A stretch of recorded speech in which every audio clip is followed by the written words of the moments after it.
un Mercure. Donc tes pensées et ta communication sont en poiscaille. Donc beaucoup de rêveries.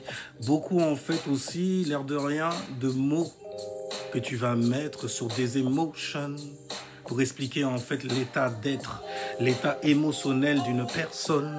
Au poiscaille, tu sais faire ça quand tu te connectes, tu vois, à une personne, donc à un pourcentage de toi. Car toi, en fait, tu sais très bien que chaque personne que tu rencontres font partie de toi. Ils viennent nager dans tes eaux à toi. Attention à toi, poiscaille. Attention à toi, poiscaille. Mais en tout cas, aujourd'hui, Vénus, en fait, tu vois, est en direct. Avant, c'était en rétrograde. Donc, tu te rappelais des relations que tu avais personnellement avec certaines personnes à qui, en fait, tu as donné tes rêves et qui t'ont mis dans certaines illusions. Parce que tu pensais que tu allais te marier, par exemple. Au pire, un cauchemar, tu t'es marié. Et c'est ça que tu regrettes. Et les regrets sont littéralement, en fait, des régressions spirituellement. Spirituellement. Mars en cancer, donc tu es concerné parce qu'il te passionne surtout. Ok. Mars en cancer, c'est la passion aussi sur la famille, parce que le cancer est très concerné. Et quand on les écoute pas, quand on n'écoute pas la sagesse qu'ils ont à nous offrir, Jupiter en exaltation, ils se disent cernés par une bande de cons. Tu vois? Oh oui. Mais bon, ils savent se rééquilibrer. Ça, c'est la magie du King Kong. J'ai un refrain qui pratique ça. Il est loin dans ses conneries.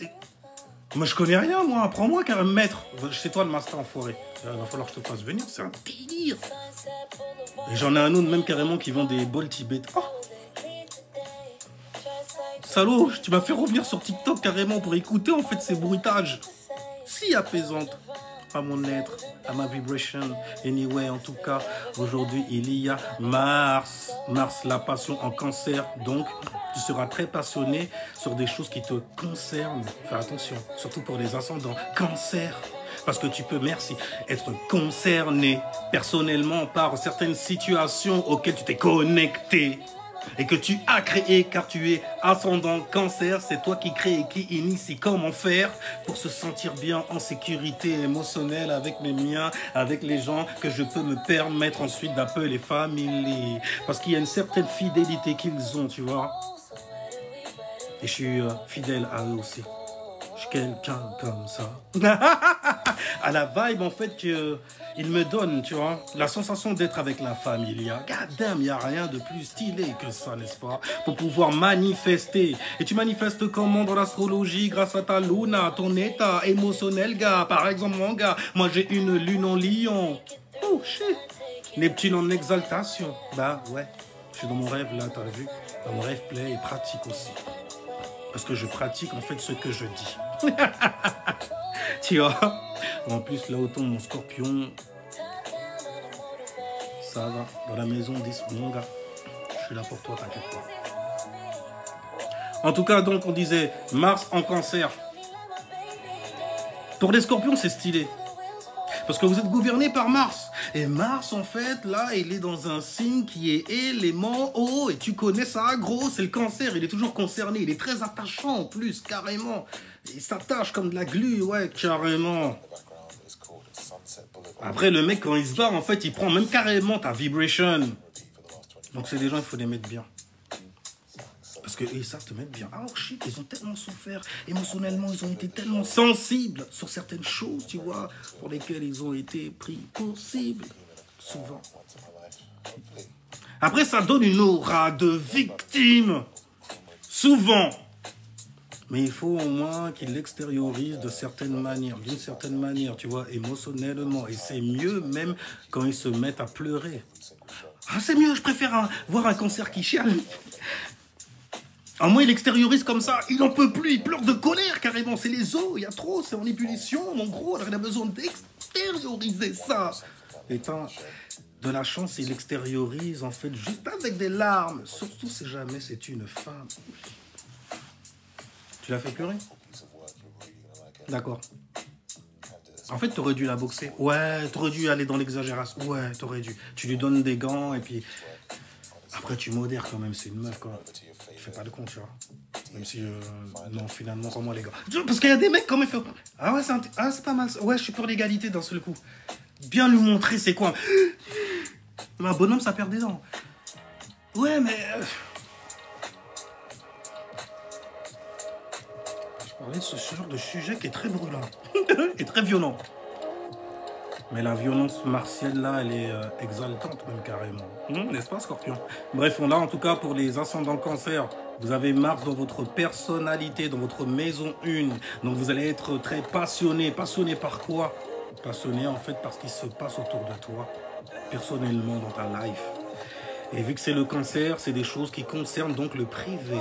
Fais attention aux personnes autour de toi à qui tu parles de ça également, mon gars.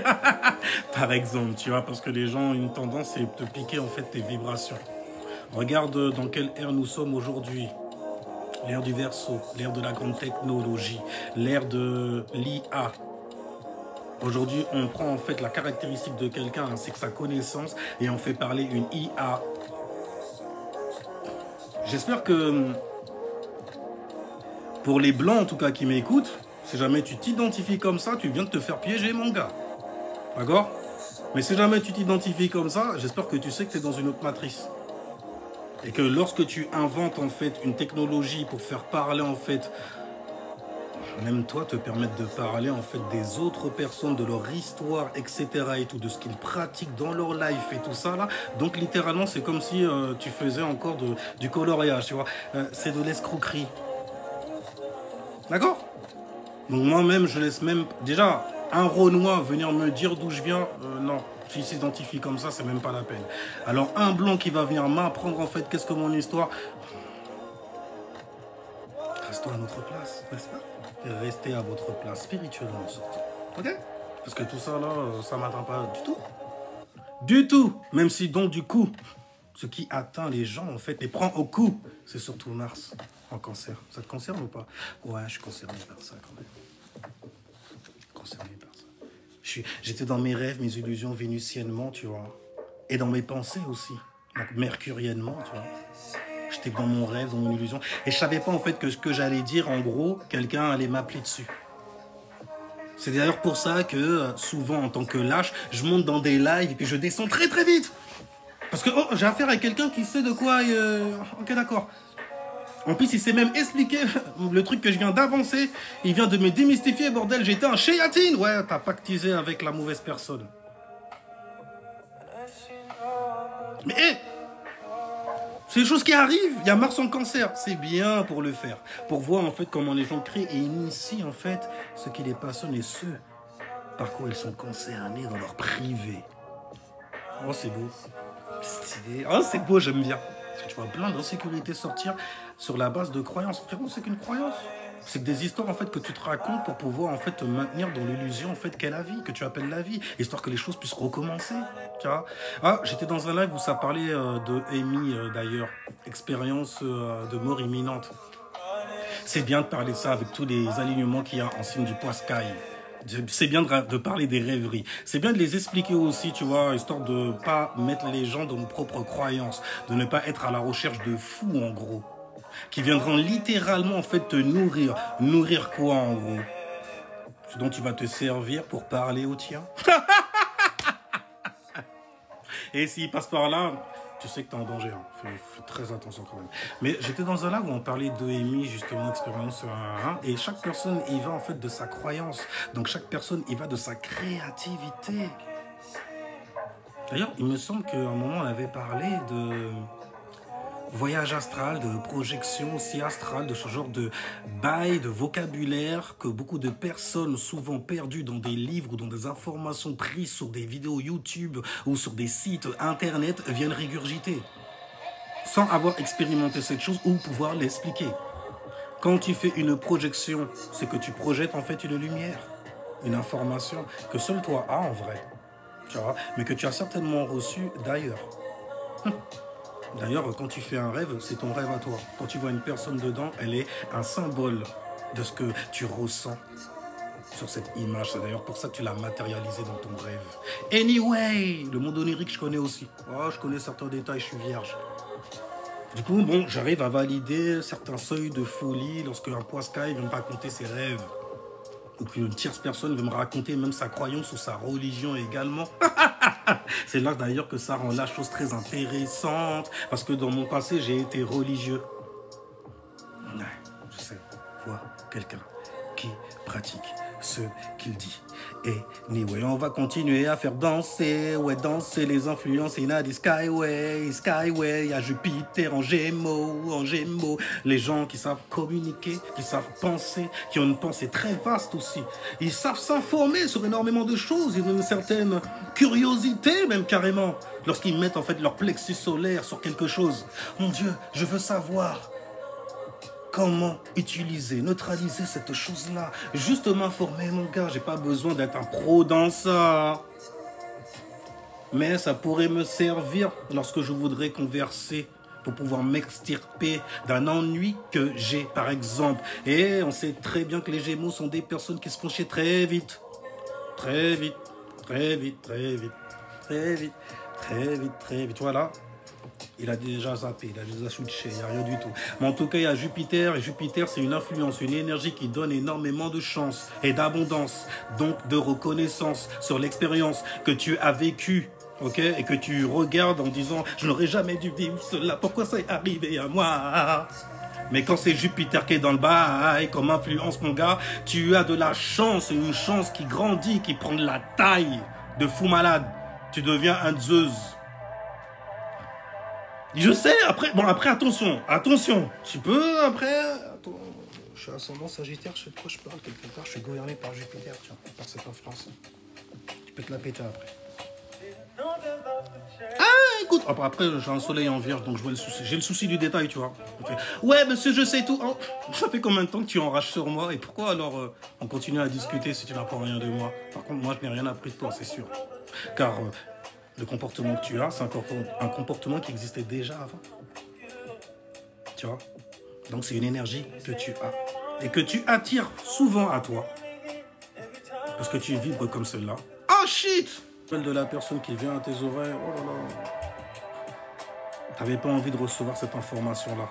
T'avais pas envie de voir ce gars ou cette meuf-là dans la situation qu'elle a maintenant. Dans la merde encore plus qu'avant. Il n'y a rien qui s'est arrangé, il n'y a rien qu'à updater, il n'y a rien qu'à upgrader, mon gars. God damn. T'es resté donc sur la fierté végétarienne. Donc t'es une pucelle. Oh shit! Qui a peur du changement radical dans sa vie. Je sais, la lune en scorpion, ça... Mais je sais, par contre, c'est un peu... Par contre, là... Ça parcourt dans tes veines, en fait, tel un venin, quelque part. Je comprends. Bon, on va parler d'autre chose parce que la lune, quand même, elle est très sensible là en ce moment.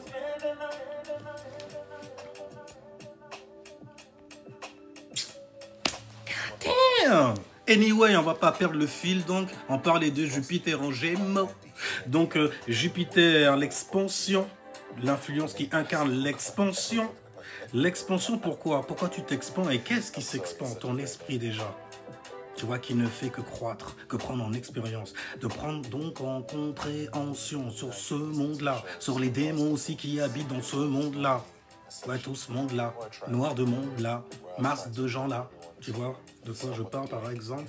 On parle de ressources, par exemple, pour le taureau. Ouais, les gens, c'est des ressources humaines. Attention, pour un taureau, pardon. Pour un taureau qui a pour boss un capricorne. Les gens sont des objets que nous devons apprendre à neutraliser. Car ils ont des dons et des talents, je sais le repérer. Je suis taureau, vénusiennement, je sais voir et donner de la valeur à ce qui est important dans la vie des gens, également, parce que c'est important dans la mienne, les gars. Ah si! Les salauds, ils ont toujours des bons plans, vas-y, fais tomber. Mais tu n'es pas de la MIF. Le taureau a la lune en exaltation. Elle est plus que connectée, t'inquiète pas. Connectée donc à quoi? Connectée aux choses qui font sens, mon gars. Ça veut dire que quand tu es avec un taureau, c'est que ça vaut le coup. Tu vaux le coup. Après, quel coup, je sais. Le coup, c'est le taureau de toutes les façons. Donc, tu possèdes quelque chose qui vaut la peine quand même que je te fasse confiance pour voir où est-ce que la vie nous mène. Tu vois, en matière de couple, c'est des phénomènes. Ça regarder les trucs privés, secrets, réservés et tout. Partout où elle passe, il y a l'ambiance vénusienne derrière, tu vois, et tout. Tu vois, le style et tout ça, tu vois. C'est bien charpé, la silhouette. À ce manteau, par exemple. Je vais parler doucement. Il y a plein de scorpions qui m'écoutent. Et nous, alors, ouais, toi, t'es scorpion S. Sensualité, sexualité, sexe. Ex. Ex. Ex. Les chiens. Bref, en tout cas, Jupiter en Gémeaux, regarde où le signe du Gémeaux tombe dans ta charte, ok? Ce sera le secteur de vie, l'endroit donc du coup où tu as beaucoup de chance qui peut sévir si jamais tu sais voir à travers l'expérience que tu as manifestée par tes mots. Parce que parfois, en fait, tu dis des trucs, tu veux être vu d'une certaine manière par ces trucs que tu dis, et t'as l'inverse. Jupiter en Gémeaux. Parce que Jupiter est en exil dans le signe des Gémeaux. Les Gémeaux et Jupiter... ça va, on est compatible quand même, tu vois. Quand moi je fais le petit peu et que je viens de te poser des questions pourquoi, comment, ah!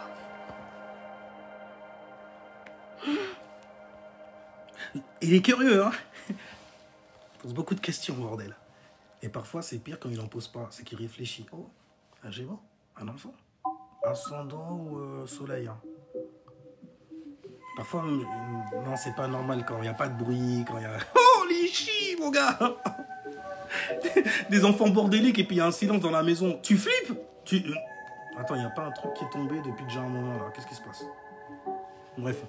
En tout cas, Jupiter en Gémeaux. Une abondance, donc, d'expériences qui vont faire en sorte que tu vas t'informer énormément en abondance. Là où tombe, du coup, le signe des Gémeaux, c'est là où tu as une abondance. C'est là où tu as une abondance en fait de choses, donc que tu pourras neutraliser comme information, sous forme d'information, pour bien mener ta life, pour être donc éveillé, parce que Jupiter, c'est ce qu'il vient incarner. Maintenant, on va passer à Saturne.